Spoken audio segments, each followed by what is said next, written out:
नमस्कार, सत्यार्थ न्यूज में आप सभी का स्वागत है। गंज बासुदा जिले में नेता प्रतिपक्ष उमंग सिंगार का दौरा हुआ, जिसमें जिले की तहसील गंज बासुदा के समीपस्थ नटेरन में छात्रावास का निरीक्षण किया, जिसमें काफी कमियां देखने को मिली। छात्रावास के शौचालय में गंदगी व फटे पुराने बिस्तर देखने को मिले।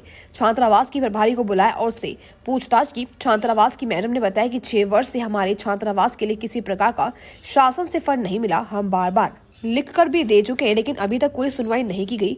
इस पर नेता प्रतिपक्ष ने कहा कि जिला विदिशा सहित तहसील भाजपा का गढ़ है और जिले से बड़े बड़े नेता निकले हैं, फिर भी जिला व तहसील विकास के मामले में पिछड़ी हुई है।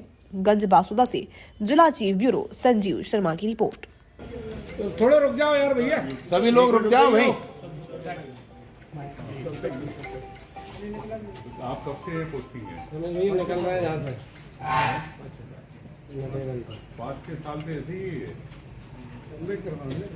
ये अभी ऐसे ही है। कितने बच्चे पढ़ते हैं यहाँ? 46। कहाँ बच्चे?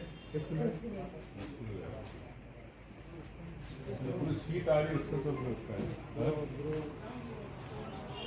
है सरकारी बिल्डिंग नहीं है, है? सरकारी नहीं सरकारी बिल्डिंग नहीं किराए से ले रखी।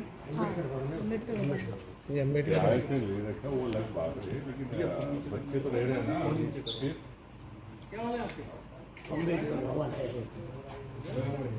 एसी कौन है? वो कलेक्टर से ही बात कर लो। एसी कौन है? अधीक्षक कौन है तुम्हारी? मैडम है?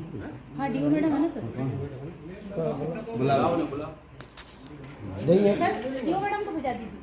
हाँ, इधर ही। थोड़ा इधर हट जाओ, रास्ता रोक दो, रास्ता तो हटाना है। यार एसी बोला ना, एसी कौन है? मैडम जिला कौन है?